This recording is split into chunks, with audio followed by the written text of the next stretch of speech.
Hello, beautiful people. My name is Emma. And I'm MC. And we are your hosts of the G Forces podcast. So, I know we didn't end up coming out with the Get Ready for Canada episode. We've been a little busy, but Canada just happened.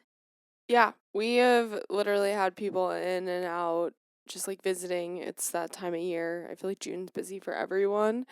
But yeah, the Canada Grand Prix just happened. I don't know. It wasn't the most entertaining weekend. Yeah, so this weekend, for those that don't know, this kind of marks like the 2-year mark for me and Emma starting to really watch F1. And I feel like the last 2 years, maybe it's because of weather, have been really exciting. This past year, it was just really hot. There wasn't as much rain. There was rain possibly predicted. I mean, it's really hitting like a bunch of North America.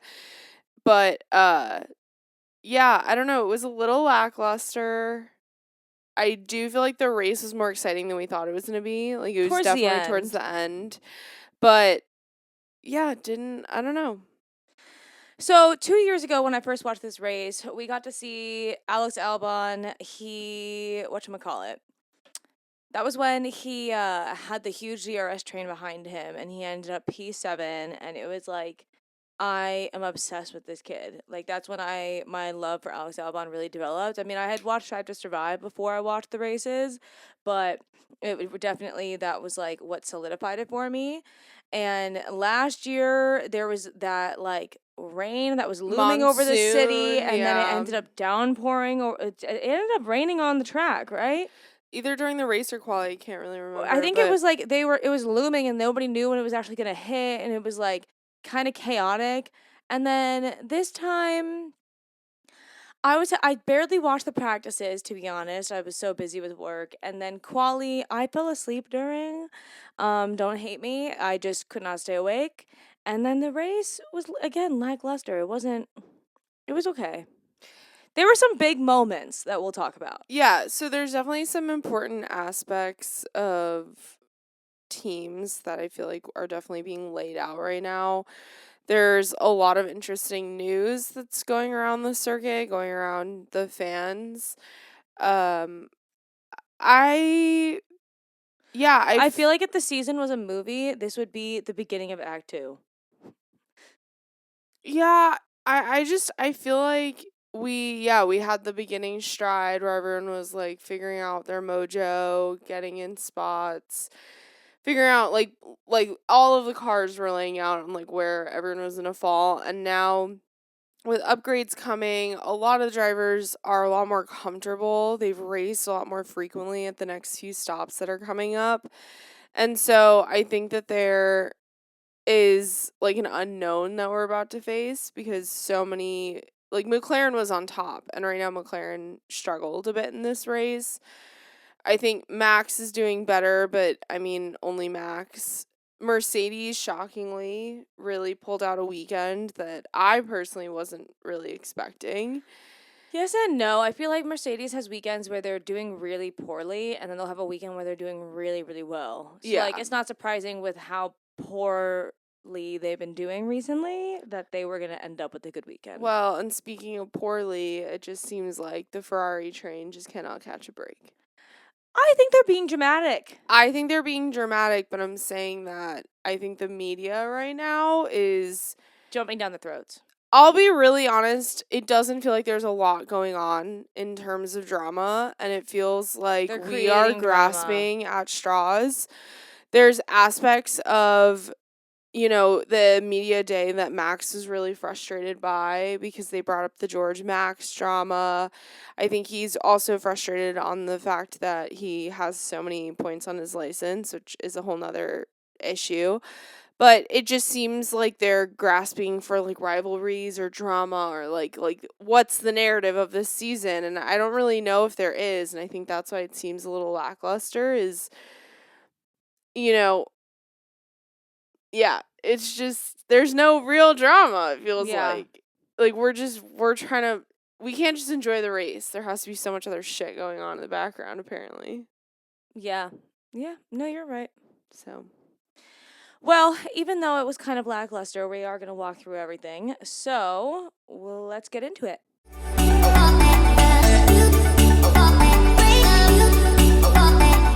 MC. So the official race name for this weekend was the Formula One Pirelli Grand Prix du Canada 2025.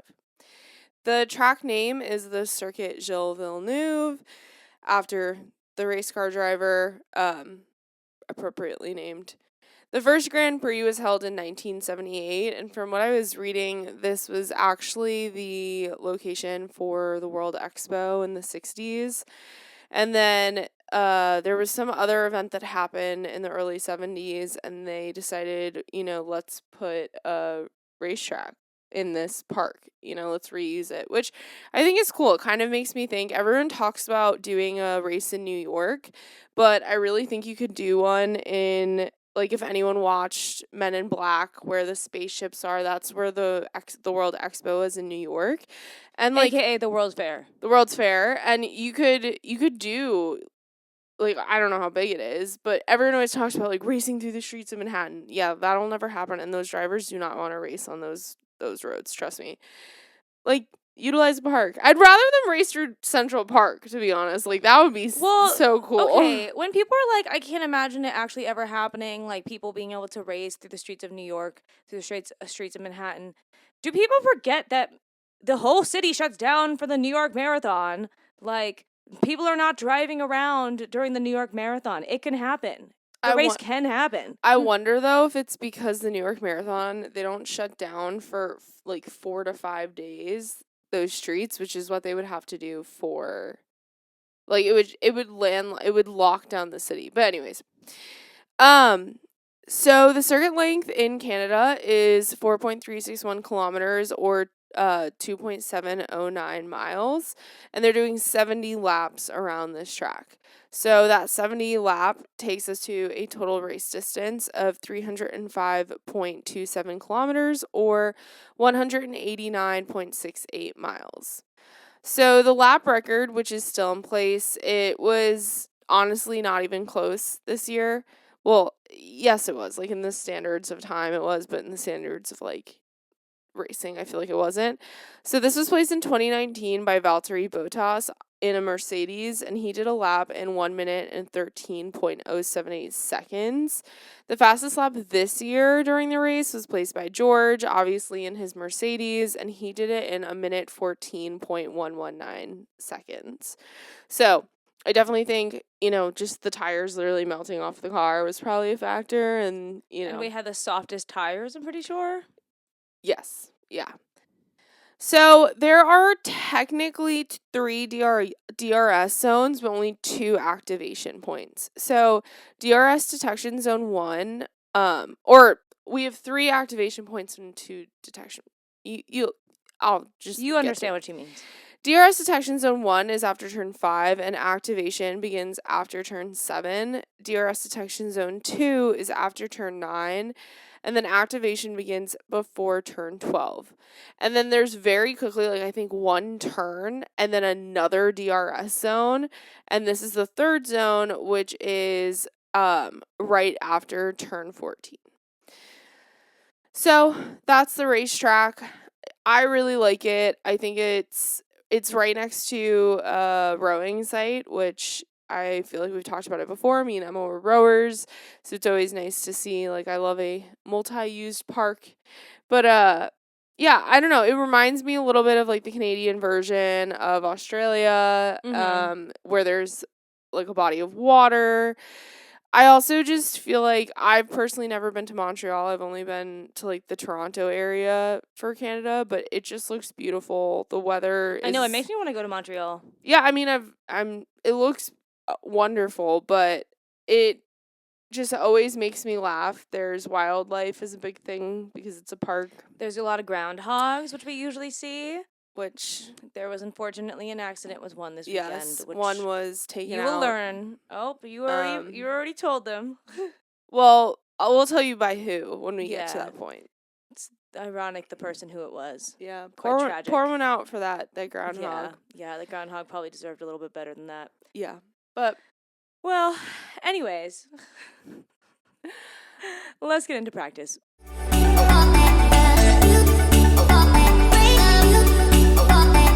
So practice is always long form podcast. That's kind of the way I want to like go forward with any of this. Is I listen more for what the pundits are saying and the things that they're bringing to the table, and less like, I mean, it's quite boring, to be honest. That's why we do it we watch while we're doing our work from home. Because they know so much more. I mean, these are their full-time jobs. So McLaren brought upgrades this weekend, and the pundits were really focused on the mermaid tails on the front wing. And it was really funny because a lot of them could not tell, like, why they were called mermaid tails, or there was big fights. Like, a lot of the men, and Laura was like, no, I can see mermaid tail. Like, it looks like a mermaid tail. So that was, like, a really big focus. They kept zooming in on that. Franco Colapinto had an early spin, and Max was quick on the radio complaining about the steering being very heavy. I feel like almost every single practice session, or not every single, I feel like every single Grand Prix weekend, at least one practice session, the TV, like, I guess F1, whoever's in charge of TV producers, really decide to focus in on Max complaining. Like, I feel like it's almost once a weekend in a practice session, Max is complaining, and everyone, like, latches onto it. Like, he's struggling with his steering, like... I think it's more because that car was such a top car for a couple of years that now you have him complaining, and yet they're not doing anything. I'm sure they are doing some things to change the car, but, like, it's still not good. Yeah. So, he was complaining about the steering being very heavy. I feel like that's a common complaint from him, though. Yeah. Alex and Gabriel Bortoleto had a weird moment where it looked like Alex's Williams had gotten out of the way, but in the way when, I don't know, it was a big misunderstanding, and they were both frustrated with each other, and it was weird. Charles, though, ended up hitting the wall, I think, pretty early on in the practice session, like something like 15 minutes in, at turn 4, lifting the red flags for this session. Lockups were a huge problem early on, and Charles just ended up locking up and having the worst luck going into the wall. On top of this, with all the lockups, the grip was just a nightmare. It seemed like everyone's rear tires were on ice. No one was really able to get the grip. And I think tires weren't becoming the focus yet, but people were starting to grumble a bit about, like, struggling with the tires. In practice 2, it was announced that Charles would not be participating in the session due to the chassis damage when he did have that impact.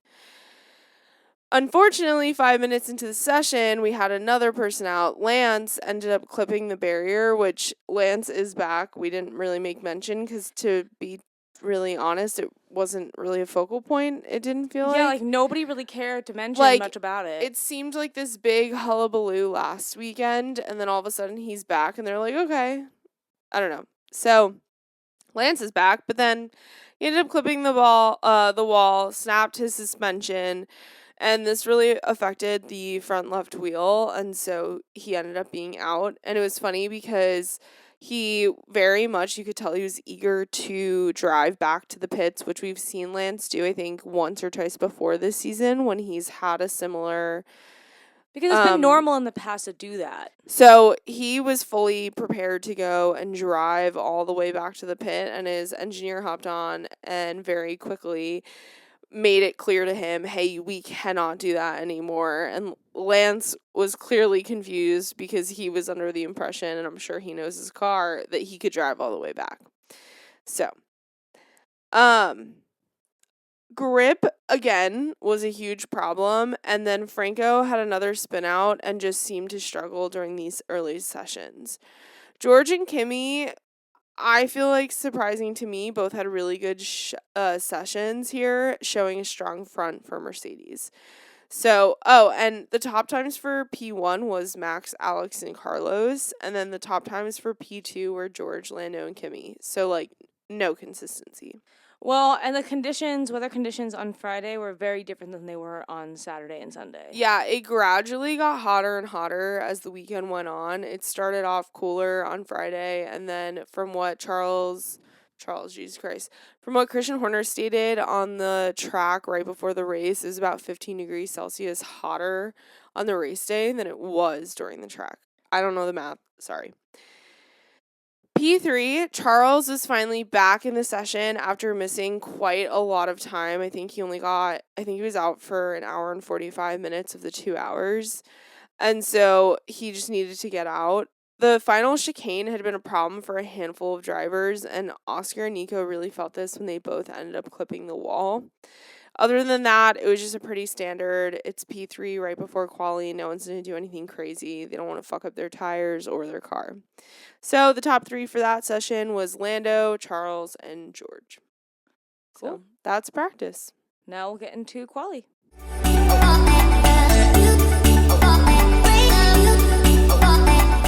As we stated a little bit earlier, I might have said this, a lot of question marks were coming up when it came to what tires the drivers and their teams were going to use. Like Emma said, the teams were using the softest Pirellis possible, and I don't think anyone was expecting the heat. Canada is not cold, but I think typically it's not as hot as this weekend. It was much warmer than it normally is for this race. And so Pirelli had selected the 3 softest tires, I'm guessing thinking it's going to be a mild weather. I don't know why they didn't look at the weather for this upcoming weekend, because they don't choose the selected tires until like Monday or Tuesday before the race. And so the softest tires make a lot of sense for a place like Vegas or Qatar. When it's really hot, it doesn't really make the most sense to be doing that. It was definitely a choice. Yeah. I am interested to see how the C6 tire does at Spa, because I'm guessing because it's cold, maybe they'll bring out the C6 then. I'm really, at this point, though, I'm fed up with it. I do not like it. The C6 is too damn soft. It is not working for anybody. Yeah, I mean, I definitely think it's the first year it's on the grid. They're trying to experiment with, anything and everything. And so I appreciate scientific progression. I also wonder, too, but I don't like this. I'm also curious, too, to see if they'll keep it, to see if it works with next year's regulations, though. That's true. So, a lot of the teams ended up deciding to put softs onto their cars. Like Emma said, they're just deteriorating, and a lot of them weren't going to be able to use these in the race. It just wouldn't make sense. After a few minutes into Q1 and a lot of really strong laps, one being for Max and then eventually Fernando Alonso put in a really good lap, the red flag was thrown when the engine cover flew off of Alex's car in one of the straights. This was crazy. Yeah, I don't know why my brain thought it was, significantly worse, and, I didn't realize it was just merely a cover. I don't know. It looked like so much more damage the way it was blew literally off. just, the cover of it just somehow blew off, and so he had to drive back to the pit, get it replaced, and they had to clean up the track, and then everybody went back out, and including Alex. Yeah, so when the flags were thrown out, both Williams were finding themselves in the dropout zone, so this was a little bit of a stressful moment for that team. Once the red flag was lifted, everyone went out shockingly to put in better times. Carlos, yet again, wasn't able to get out of the knockout zone after a slow-moving moment with Isaac that left him very frustrated. I think the impeding was pretty blatantly obvious, and Isaac ended up getting a 3-place grid penalty because of it. And Isaac on his radio was like, why is Carlos about to crash into me? I thought that he had aborted his lap. And he clearly hadn't aborted his lap. And there were 3 corners basically leading up to the really harsh impediment. But the 3 corners before that, it was obvious that Isaac was already impeding. Yeah, it just seemed like poor communication on all fronts. I feel like for Isaac. I feel like there's been a lot of poor communication about impeding this whole season so far. Yeah, it's not the first time we've seen it. It's not. And I'm it's sure it's always not the somebody being like, last. "Oh, I thought that they had aborted their lap. I didn't think that I was impeding them." Yeah, it If somebody wants to doesn't. pass you, just let them pass. Like it's quali. Like if somebody's going faster and you're not in the middle of building a lap, fucking move. Yeah, I don't know why it's becoming such a significant, consistent issue. Yeah. But it's noticeable.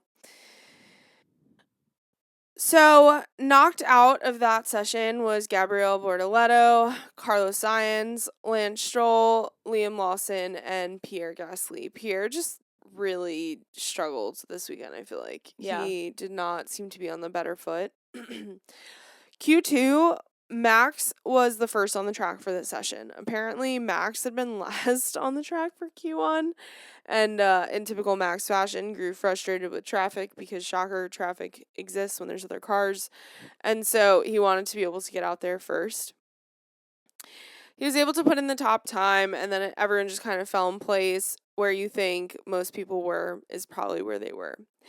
In the last set of runs, Charles was able to top the charts, but then George came in and had a great time.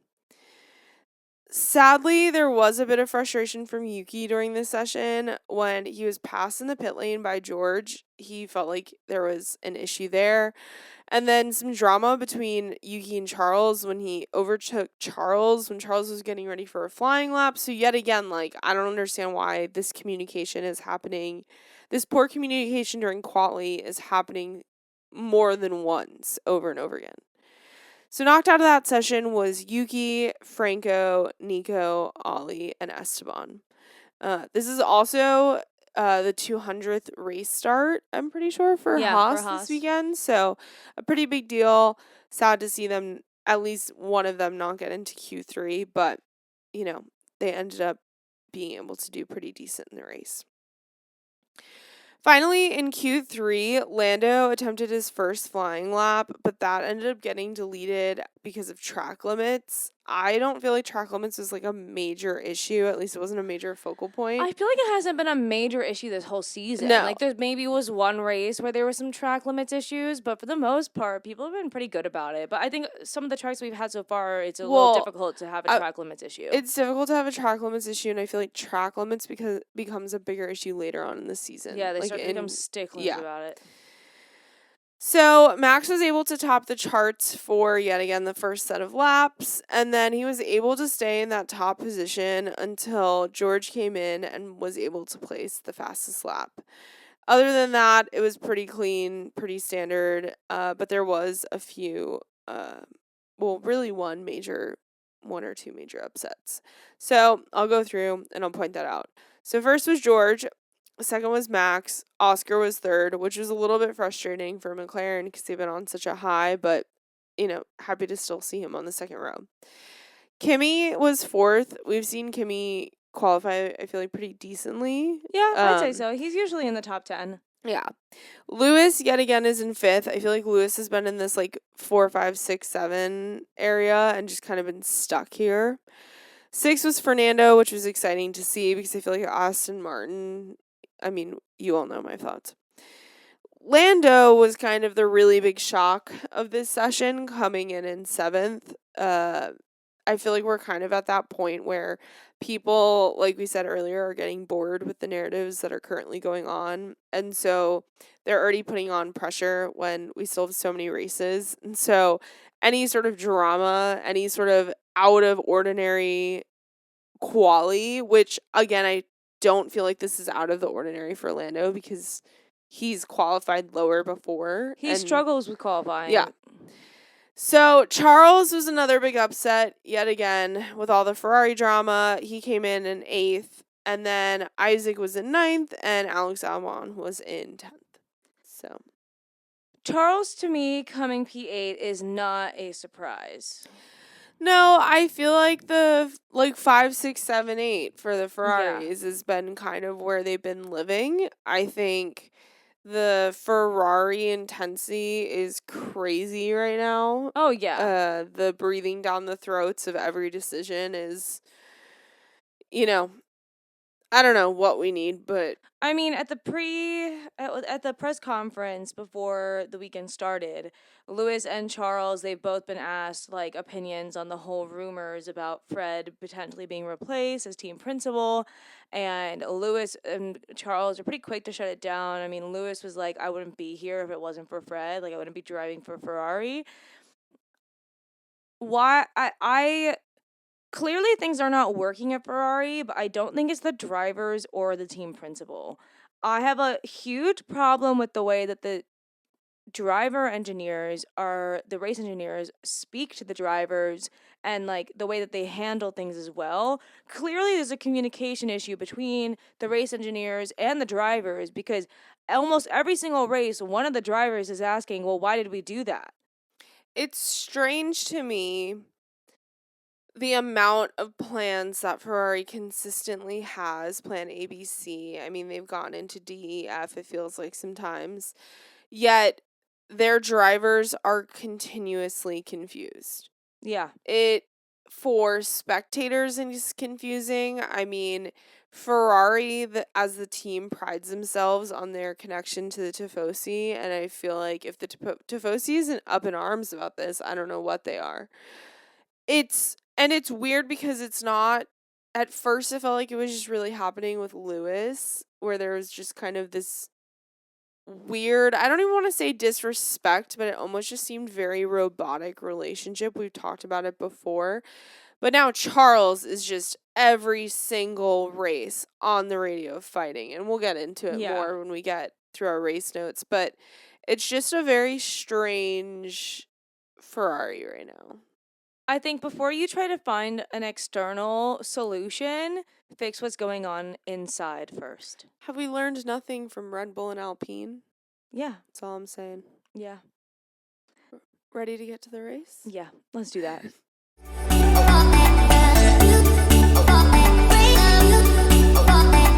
Like we said before, Isaac did get a 3-place grid penalty for impeding Carlos, and then Yuki got a 10-place grid penalty for something. I don't know what it was for. I can't remember.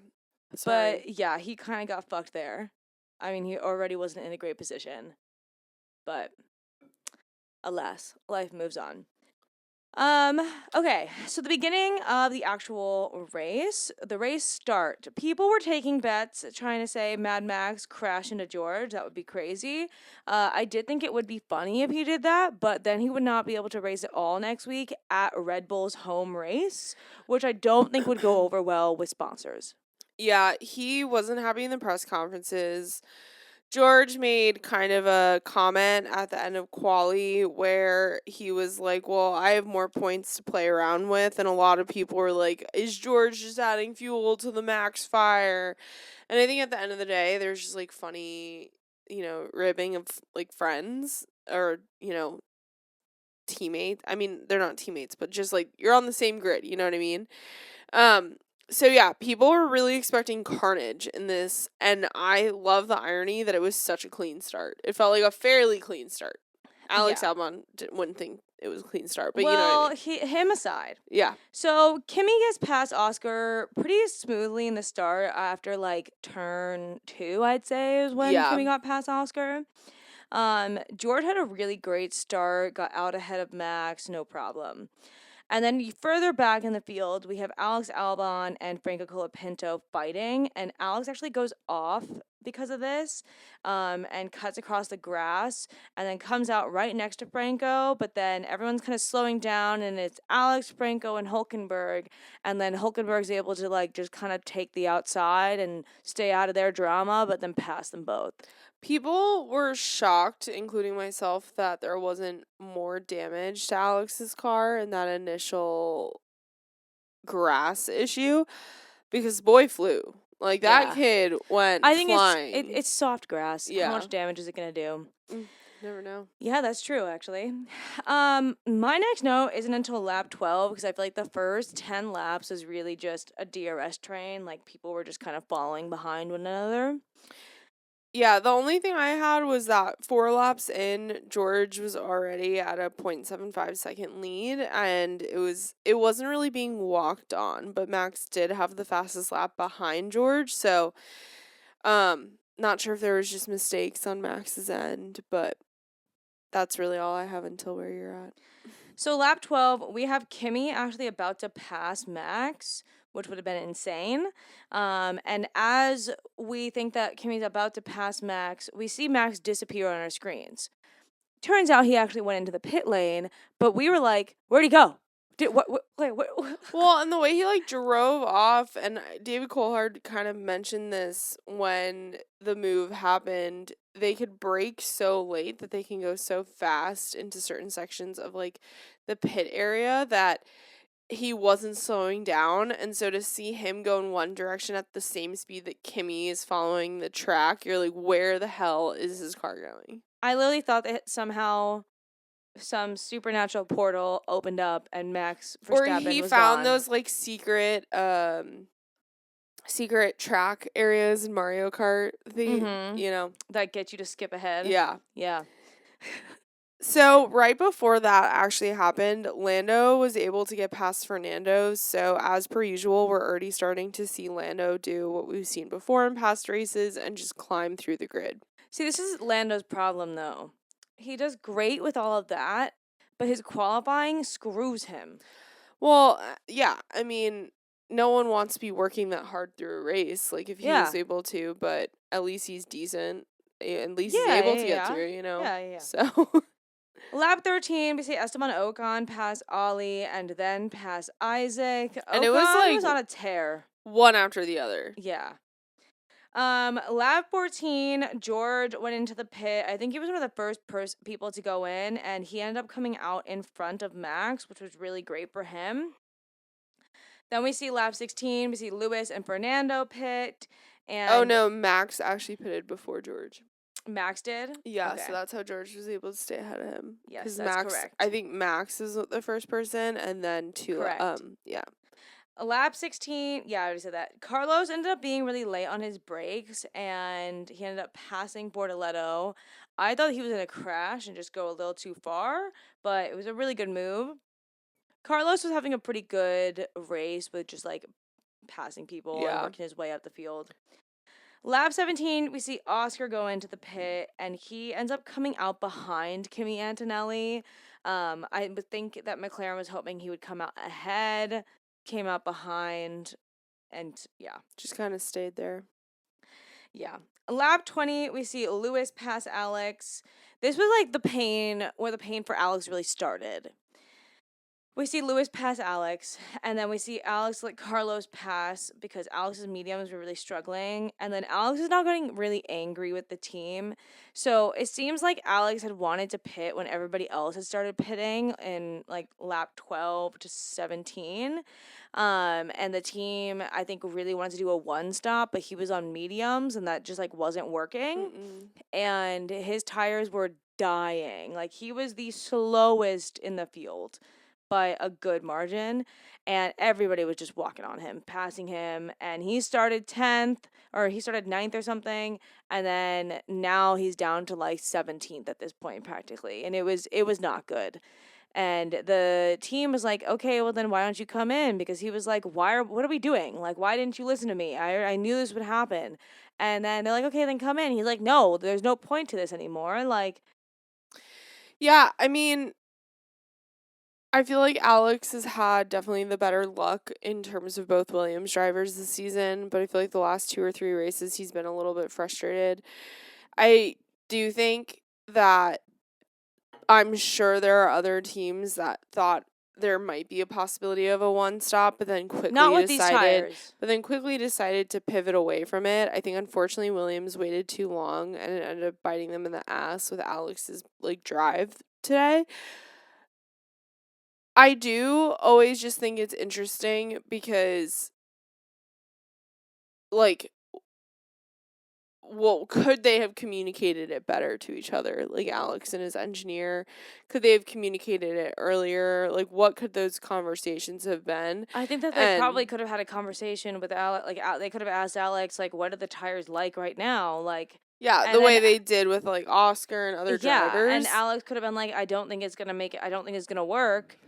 Yeah. And then they could have been like, okay, well, it looks like the tires are graining a lot. Doesn't think it's gonna work. Now we move. Yeah, so that really just ended up destroying Alex's race. Yeah, it was the beginning of the end for him. Yeah. And he was already having some power unit issues again. I don't know what's going on there. But there's been a lot of Mercedes power unit issues this season. Mm-hmm. Y'all need to figure that out. Lap 22, we now see Yuki pass Alex. Lap 23, we see Bortoletto pass Alex, and then Alonso pass Alex. And then finally on lap 24, Alex comes in. So that was a good 4 or 5 laps of just straight one pain. after the other. And he wasn't even fight. He couldn't even fight. No, because the tires are completely dead. Because he was also on used mediums. They were 2-lap-old mediums at the start. Yeah. Great choice. We love you, Williams, but that one was a painful one. Yeah. Lap 26, George ends up passing Charles. And then lap 28, we have Max trying to pass Charles. Because Charles is in the lead for a little bit, or he was in second place for a little bit, both. Because Lando was in the lead, and then Charles was behind him, just depending on when, like, Oscar had pitted. So yeah, Max tried to pass Charles, and lap 29, Charles ended up going in for some new tires because I think he's starting to get passed. This did not make Charles a happy camper. This was when the fighting began, and then he just stayed fighting. Like, he was so annoyed at the decisions that were being made. Yeah. And again, it just goes back, like, listen to all of his radio messages. Do they talk about the plans before? Because it doesn't seem like it. So. Max is now 1.7 seconds away from George. We see Fernando Alonso, who actually had a pretty decent weekend. At lap 29, we see him pass Yuki. And then lap 30, we finally see Lando go in to pit for a set of mediums. And then we hear Charles on the radio being like, why did I box? Yeah. What are we doing?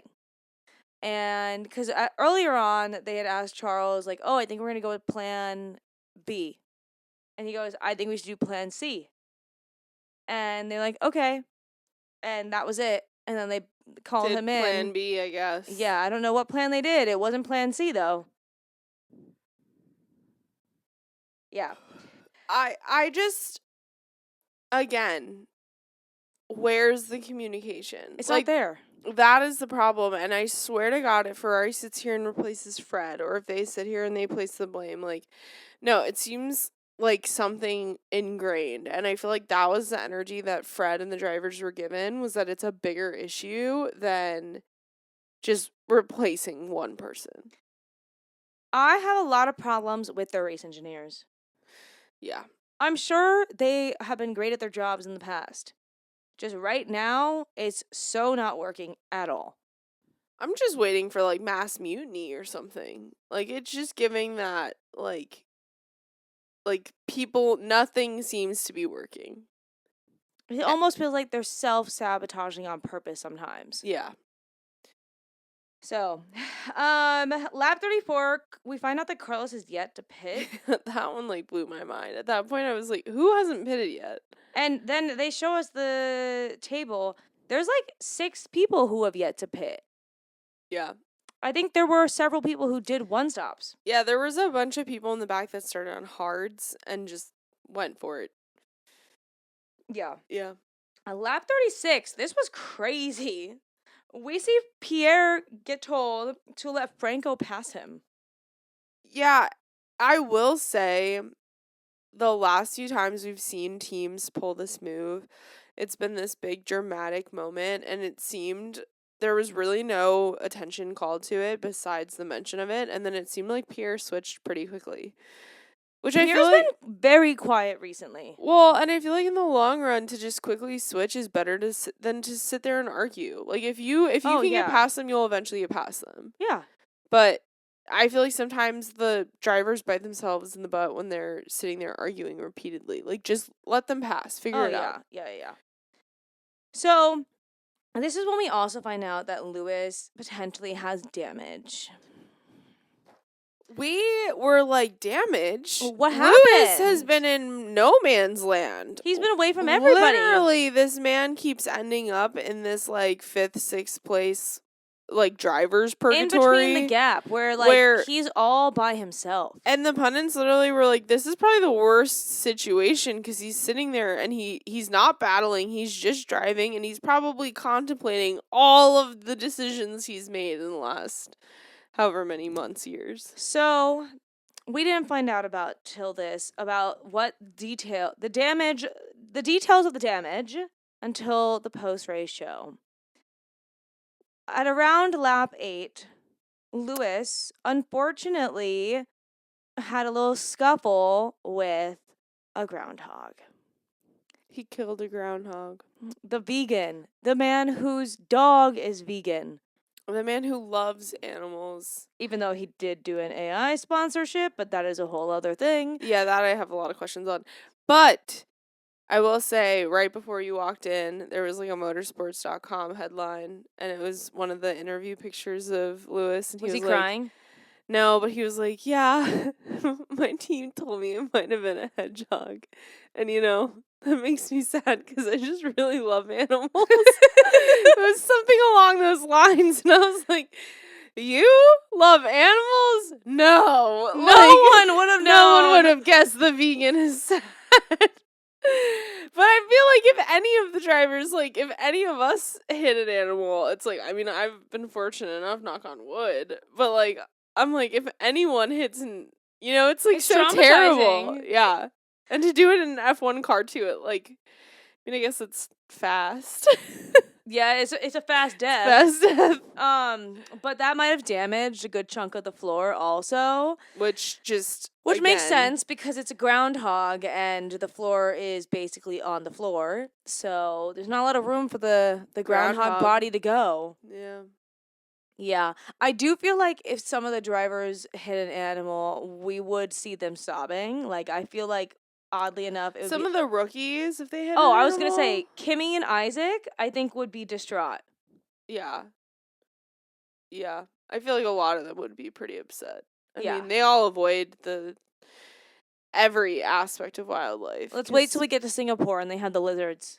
Those are cool. Those are so cool. I love watching the officials in Singapore, like, chasing after them, too. Oh my God. And you see the little legs of the lizards running. Anyways. Lap 38, we also do see Max go in for new tires now. So this is Max's second time in the pits. And it's a 70-lap race. So he's basically got half the race now on these tires, unless he wants to pit a third time. Lap 39, Kimmy pits, and he actually comes out with Max, but he ends up behind Max. He ends up losing that battle. Lap 42, George goes in for hards. Lap 46, we see Oscar go in for hards, and then Lewis also go in. I think he probably got hards. Lap 47, we have some drama between Pierre and Lance. I barely remember this. I think one of them went off, like they were battling. Yes, and one of them went off. It was Pierre. Pierre went off, and he felt that Lance ended up. He was like, Lance pushed me off, Lance impeded me, and then Lance ended up getting a penalty for it. He did? I'm pretty sure. Or it was investigated. I can't remember. I didn't write it down, though. Yeah. Sorry. I don't know. Sorry. Anyways, lap 48, we have Lando in for tires, and then lap 49, we find out that Alex Albon is retiring. You can hear a mechanical issue with the power unit just kind of die. It's been really strange this year. We have heard before, I feel like in the last 2 years we didn't hear this, but this season we've heard several engines now die. Kaput. Or you can hear it have a problem. Yeah. And maybe luckily, we're just becoming such good fans that we can tell the difference between a working engine and an working engine. Alex was smart enough to pull off basically straight into one of the pull-off zones. So they did. So It was like a yellow flag for a quick second, and then that was it. They could keep on going. Yeah, So so props to you. if you're a driver and that happens to you, please do that so we don't have to deal with a safety car or a virtual safety car. I'm sure they'll think about this one request from you, next time they. This is my one request. Next I have time they actually many end other their requests, race- but this is my race- request race. for now. But we also find out that, yes, Lance did get us a 10-second time penalty for pushing Pierre off. Yeah. So that happened. Lap 53, we see Charles go in for new tires, and he was just grumpy. Wasn't a happy camper. No. Lap 53, we also see now Oscar is just up Kimmy's ass. There was hope that he would be able to do something. I thought he was going to. I thought but so then too. Lando was on a tear also. And I think if Lando was not... I think if McLaren had told Lando to let Oscar try to pass Kimmy, then it would have been a different outcome. it would have been a very different race. Oh, I sure. think Oscar would have been able to pass Kimmy. I think he would have been able to do it, but he had to stop trying to be offensive and start to be defensive. Of Lando. Yeah. So I don't know. That's a team call on their part that I'm sure they'll rethink considering this current outcome. Lap 56, we also find out that Liam is retiring. We have no idea why. Yeah, I feel like it wasn't even talked about. But it sounded like it was a car problem based off of what whoever was on the radio said to him. I'm guessing it was a car problem. Yeah. I also just don't think it was a good day in general for him. So, lap 64, we have Oscar and DRS range of Kimmy. So, this is when I'm like, it's going to happen. Oscar is going to pass Kimmy. And then lap 56, we have Lando passing Oscar in the hairpin turn. So, Oscar had to back off of Kimmy for this. And then lap 67, just a couple turns later, we see Oscar move past Lando again. And now they're racing wheel to wheel for a little bit. And then we see the crash. The crash that everyone's been waiting for. Yeah, and I think the most unfortunate part is that it was just a misjudgment. I think a lot of people are going to over dramatize it. I think you're going to see a lot of probably social media people taking clips of Nico and Lewis and clipping them with Oscar and Lando. But I think at the end of the day, this was just good old racing. I think they both have a lot of pressure, and I think Lando misjudged it. So what ended up happening was, like Emma said, they ended up wheel to wheel. And then they got to a certain area of the straight, and Lando tried to go on the inside, and Oscar was rightfully, like, cleanly defending. And there was no room for Lando There was to no go. room. Lando looked like almost hit, like, the curb where the curb hits the grass. And he also hit the back of Oscar ever so slightly. And that just ended up causing him to lock up, hit his front wing, and just, like, take out the side of his car. He immediately took the blame, immediately apologized. And immediately was like, it was a misjudgment on my part. I will say he is quite lucky that Oscar did not get a puncture and whatnot. That's what a lot of people were saying, was that he was really lucky that the outcome was just him. You know, in a perfect world, the outcome would have been neither of them, but I'm weirdly relieved that this was such a clear misjudgment of, like, in the moment I can do it, and it wasn't emotionally Oscar, fueled, like, messing around. And, like, it wasn't breaking under, like, you know, like, it wasn't anything sinister. It wasn't any dirty moves. It was just a misjudgment. You legitimately cannot make anything out of this, in my opinion. It would have happened even if they weren't teammates. Yeah. You know? There's a lot to dive into, though, on that, so we'll go into it in our final thoughts. Just to finish up a little bit about the race, after Lando hit the back of Oscar, a safety car comes out, and there was not enough time. I mean, it was 3 laps left of the race. They were going to get the whole place clear in time. And so safety car comes out, and they end up having to drive through the pit lane because Where the car was. Yeah, where the car was on like the pit straight.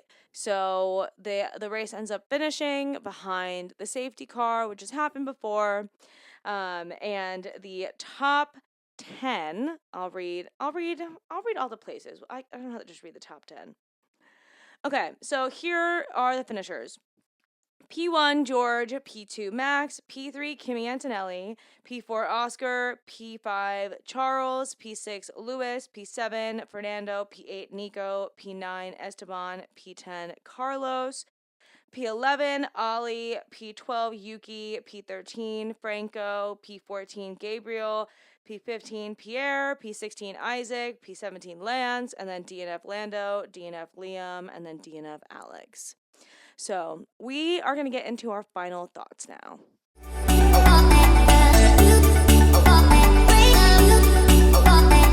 Do you feel like McLaren should impose team rules with this move? No. With this move, no. So in the post-race show, Andrea Stella was saying, like, we're not going to be adding in team rules. I think if the outcome was different, then that might be a different situation.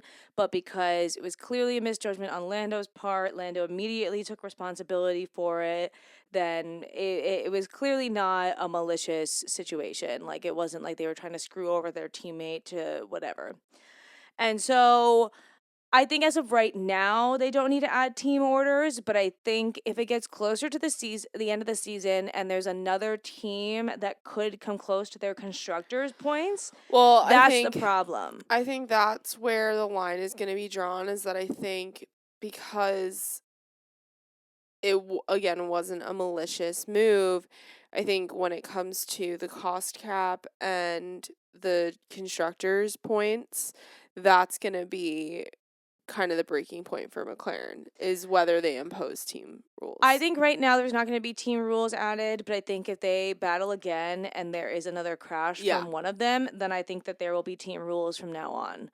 That it will be McLaren has to choose a driver that they're going to have to prioritize over the other then in that situation, because I think if you let it move on any further after another crash and you let them continue, that's where the messiness, I think, can start. Yeah. And I think it's all circumstantial on the reasonings for the crash, unfortunately. Well, yes and no, though. I think if they crash one more time between the two of them and, like, one of them gets out or, like, both of them get out, I don't think it depends on what the circumstance is. I think you're potentially putting the Constructors' Cup at risk. Yeah. Because you guys cannot race cleanly next to each other. True. Like, if you're going to behave like children, then you have to be treated like children. True. And so you might be willing to risk your own driver's championship, but the team has to think about the team first. Yeah. And so I think it doesn't matter what the circumstances are. For the next time that they crash, if they crash again, I think it's game over. Yeah.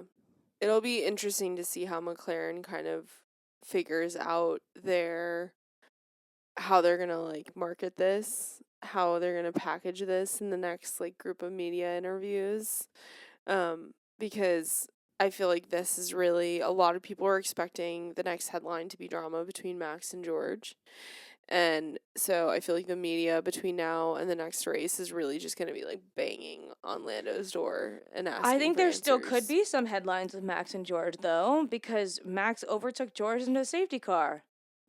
Do you think that will be investigated, though? Is it being investigated? Or do you think they that didn't was just, say like, anything on the TV that it was being investigated? I think it should be, though. Yeah, I wonder if that's just going to go to bed, though. If that's just going to be one of those things that, like... I don't think it should be. This is not me being anti-Max. This is me being... Max doesn't follow the rules when it comes to being behind a safety car at times. Like, he always does this where he gets to potentially a little too far ahead of where he's supposed to be behind the car ahead of him. And, like, you did it this time to the point where you drove ahead of the person and you overtook them under a safety car. That is a safety risk. That rule is there for a reason. you cannot be doing that. Like you are not racing behind the safety car, my guy, and you treat it like it is a race. Well, and it's interesting that there wasn't more focus on that moment because they have been so harsh with some of the rookies and other drivers under safety car. That's why I think it should be investigated. I mean, other drivers have been given massive penalties and fines because of stuff this season, and Max I don't think should be allowed to get away with this when others have not. Yeah. So, true. I'm curious to see if anything comes out of that. I understand like wanting to get on with the race and like get out from behind the safety car, but like my guy, you're still behind the safety car, and the safety car's out there for a reason, most likely. And you trying to turn it into part of the race is not okay. Yeah. That's just my opinion. I'm very passionate about that one because he does it all the time, and it makes me so angry. And it's one of those things that I feel like he's gotten away with, and it's creating a habit that is frustrating because if it was anyone else, it feels like if it was anyone else, it would be thoroughly investigated. Yeah. But Williams did not have the weekend that they had hoped and believed that they would have. I just think that Alex, 2 DNFs now in the last, because he DNF'd last race, right? I think so, yeah. This was just not the last 2 races for him. They were just not very good. I think there was a power unit issue last time. Now it's a power unit issue again this time.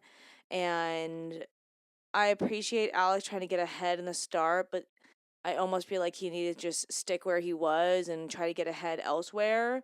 But also, there are a lot of drivers who are like, if I don't get ahead in these first 5 laps, I'm not going to get ahead ever. Yeah. So there's a desperation early on to get in their spot because I feel like so many of them are just seeing the writing on the wall with certain circuits where it's like, I'm going to be stuck. Yeah, and I get that, and I get wanting to take the risk because sometimes it might work, but, like, sometimes it might not, like today. And then he kind of screwed his race. Yeah, but happy for Carlos, though, to have a much better race. Still don't think it's the race that he's hoping for or can do. I think he can do better than that. But I think he needed this race, especially after his qualifying. I do wish that I wish that they had investigated the impediment earlier so that he could have potentially moved on to the next qualifying session. Well, and that's a big frustration of mine is that I think qualifying penalties need to be handed out faster than the way they are because I think I think you need to, and I get it that you're in a time crunch, especially when there's other support series going on, but you have to be able to make that call so that you know who can, like, go on to the next qualifying. Yeah. It is the most frustrating aspect because he should have been dropped and then Carlos or whoever was next should have been able to move up and participate in Q2. Like, I think that those decisions, again, need to be made faster. And the fact that it takes so much time, like, it's obvious. You guys have made faster decisions on stupider shit, in my opinion. So it was interesting in the post-race interview with Fred Vasseur, where they're asking him like how he thinks Ferrari's doing this weekend and like if 5th and 6th isn't exactly where they want to be. And I keep saying that Ferrari is being very dramatic. And I think it's probably because there's no drama, so they just needing to take stuff to add to headlines, but like Ferrari, the media and like people online are acting like Ferrari's coming in P20. Like, they're coming pretty averagely 5th and 6th. Yeah, I do. I don't know. I would have to double check online. I do feel like Ferrari just got bumped down to 3rd in the constructors. And yeah, I definitely feel like the fact that they haven't won a race has been a really big issue because right, they won a race this season? They won sprint races. Yeah, I think that they're just under a lot of ridicule, and I think people in this sport get bored when it's just racing, and that's really it.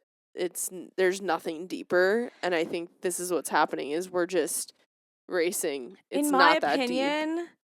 3rd place in the Constructors' Championship for Ferrari is pretty normal. Yeah. I mean, I feel like that's pretty average for them.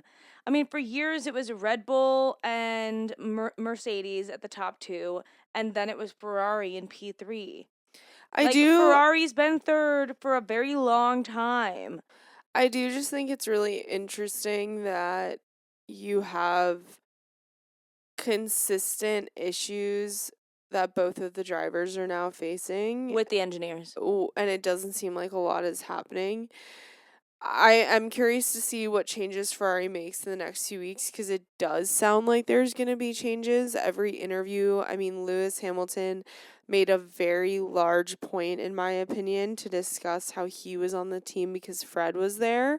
And for me, that personally felt like confirmation that there's been discussions around Fred leaving the company, which I think is absolutely bad shit for Ferrari. I think one, who the fuck else are you gonna put in that position? Like, where? Show me the other people you think will fit into that, because you're in such a niche sport. He clearly has the morale. He clearly has the love that for the both of the drivers. I don't know who you would put in that spot, but it just seems like, again, there's either nothing going on or so much more going on. I think there's a lot going on that we just don't know about as spectators, but Well, and they're also notoriously like private. When we've done all of the history, all of the stuff, like they're very tight-lipped. People don't go against Ferrari. People don't talk poorly about Ferrari when you're working with Ferrari, you know. Drivers, we discuss it all the time. Drivers leave because of the culture at Ferrari. well, and I think that Fred has been trying to change the culture at Ferrari to be more, to have more elements of what the Mercedes energy is, in some sense, of like the camaraderie of it, to make it a bit more of a family, to give it more of a family and less of like a military operation. where like I think that the drivers and Fred are happy with that, but like it doesn't seem like everybody is fully on board with that. Well, and I think it's just a different side of the same coin in the terms of like the Flavio Briatolis, the Christian Horners. Like, I think that there's a changing of the guard and a changing of the morale. I think in most sports you're seeing like a huge turn of mental health is being more talked about. I mean, there's more diversity you're seeing, there's more voices, there's more people that are coming to a lot of the tables in the world of sports and improving it. And I think you're seeing this old guard Ferrari energy is clashing with what is coming, what is the new guard. You know, I think you're seeing it with all of the facts of engineers being the team principals and the success that they're having. Like, everything is evolving just the way the sport has evolved from 1950 to 2025. And it's funny because I think you're seeing the growing pains that most of us are probably seeing in corporate America between the different generations. You know, it's just, you have been doing the same thing Ferrari for 75 years. Maybe it's not so bad to change things up a little bit. Well, and I think for years now, we've seen Ferrari's strategy be one of their weakest points. Last year, it was just they couldn't figure out the right strategy. This year, it's they can't decide what they're doing, and they have plans for strategies, but then they don't execute anything that's being discussed properly. And I just think that it's obvious from a spectator point of view that the weakest link on the team is strategy and race engineers. Like, I just think that there's something that's not clicking with the strategy, race engineers, and then everybody else. Well, it's so funny because I hate to make this assumption because the way people talk is just the way they talk, but there is such a robotic, unfeeling tone to the Ferrari race engineers when they're speaking to Charles and Lewis.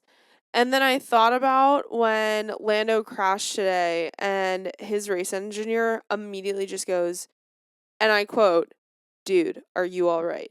And literally called him dude. I don't know. It's like there is just such a familial sense of like, It feels like in like a lot of other teams, the race engineer and the driver have a fairly close like almost like a relationship. brotherly, sisterly, like sibling like relationship where they know how the other person's gonna think and whatnot. And like we were even commenting while we were watching the race that like Tom Stallard, Oscar's race engineer, as we've spoken about before, he's an Olympic medalist for the Great British Rowing Team, and the way that he talks is very similar to how like a coxswain in rowing would talk, and I almost feel like that is kind of something that you need in racing and in driving, and it just you can see the difference when you're listening, like the way that the way that McLaren's race engineers speak to their drivers versus Ferrari, and like it just is completely different. Yeah. It almost feels like they're strangers, like they don't talk other than during this race. Yeah, it's very cold from the outside coming in. Yeah. But definitely an interesting one. I feel like a lot of teams walked away from this weekend more disappointed than happy, if that makes sense. I feel like Mercedes was on top of the world.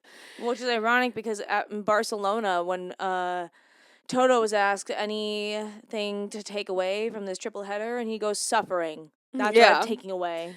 And then they go off and win Canada. Yeah, so maybe this will be maybe suffering tide. works. Maybe this will be a turning tide for Mercedes, but I definitely think it was an interesting one.